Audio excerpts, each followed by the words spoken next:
सारे पेशेंट को डोलिन बूटिकार्ड से निमलाइज कराते हैं सर, आपने आंटी को 3% सलाइन से निमलाइज कराने के लिए बोला, ऐसा? Good question. लगभग सब मरीजों को ब्रोंकोडाइलेटर और इनहेलेटरी स्टेरॉइड से निबलाइज कराते हैं, डोलिन बूटिकार्ड टाइप की दवा से निबलाइज कराते हैं। इस पर्टिकुलर पेशेंट में 3% सेलाइन, आइसोटोनिक सेलाइन, जो नमक की कमी जब हो जाती है शरीर में तो चढ़ाई जाती है, इससे नेबुलाइज करने को मैंने क्यों कहा, इसके बारे में हम लोग जानेंगे।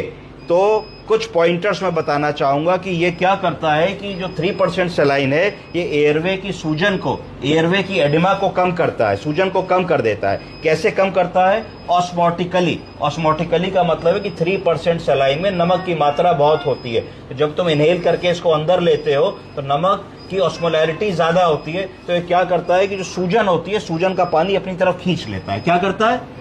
सूजन का पानी अपनी तरफ खींच लेता है, जिससे लंग की सूजन है, लंग की एडिमा कम हो जाती है। वैसे ही जैसे तुम किशमिश को पानी में डालते हो तो किशमिश मोटी हो जाती है, क्योंकि किशमिश पानी को अपने अंदर खींच लेती है, तो उसको कहा जाता है process of osmosis and diffusion. तो ऑस्मोसिस के माध्यम से हम 3% सलाइन देते हैं तो लंग की सूजन को कम कर देता है। दूसरा क्या करता है कि जो स्टिकी म्यूकस है, जो चिपचिपा गंदा बलगम है, उसको थिन करने की ताकत है। इसको कहा जाता है म्यूकोसिलियरी क्लियरेंस। बोलिए, म्यूकोसिलियरी क्लियरेंस करने की ताकत रखता है। ये म्यूकस की, गंदे थिक बलगम की, पीले कड़े जमे हुए बलगम की विस्कोसिटी को कम कर देता है, उसको लूज कर देता है, तो म्यूकोलिटिक एजेंट का काम करता है। तीसरी चीज क्या करता है? ये इरिटेंट का काम करता है। जब आप 3% सलाइन से किसी को भी नेबुलाइज कराएंगे तो उसका लंग इरिटेट होगा, उसको क्या फालतू की चीज अंदर आ रही है, तो कफ रिफ्लेक्स स्टिमुलेट होगा। तो जब कफ रिफ्लेक्स स्टिमुलेट होगा तो क्या होगा कि जो बलगम चिपका था, गंदा था, पुराना था, निकल नहीं पा रहा था, वो सब धीरे धीरे करके बाहर निकल आएगा।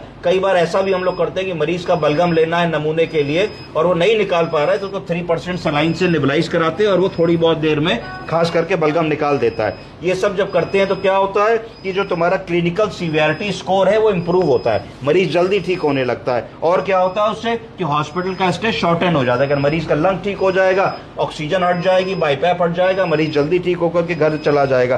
किन बीमारियों में जनरली 3% सलाइन का नेबुलाइजेशन काम आता है? तो एक्यूट ब्रोंकाइटिस टाइप के केसेस में, सिस्टिक फाइब्रोसिस टाइप के चेंजेस में, ब्रोंकिटिस टाइप के चेंजेस में, आईसीयू के मरीजों में, निमोनिया के मरीजों में, थिक सिक्रेशंस के मरीजों में, जहां बलगम नहीं निकाल पा रहे उन मरीजों में इन चीजों की आराम मिलता है। फिर पर्टिकुलरली ये यूज किया जाता है किन मरीजों में? जहां थिक कड़े और रिटेन्ड सिक्रेशन से, जो तुम खूब सक्शन कर रहे हो, फिजियोथेरेपी कर रहे हो, जो कर सकते हो कर रहे हो, तुम्हारे बलगम नहीं निकल रहे, वहां होता है। ये क्या इंप्रूव करता है? एयरवे की क्लियरेंस को इंप्रूव कर देता है कि जो खड़खड़ाहट है, कंडक्टेड साउंड है, सांस ले रहे हो, मजा नहीं आ रहा, आला लगा रहे हो, कंडक्टेड साउंड मिल रही है, तो इस तरीके की चीजों में ये आराम करता है और एयरवे के ऑब्स्ट्रक्शन को रिलीव कर देता है। तो हुजूर ललित बाबू, ये 3% सलाइन इसलिए नेबुलाइजेशन के लिए लिखी गई है। तो प्राइमरली 4-5 ml 3% सलाइन से अगर आप 2 से 3 बार दिन में नेबुलाइज कराएंगे तो हमारा काम बन जाएगा। समझ रहे हैं? जी सर।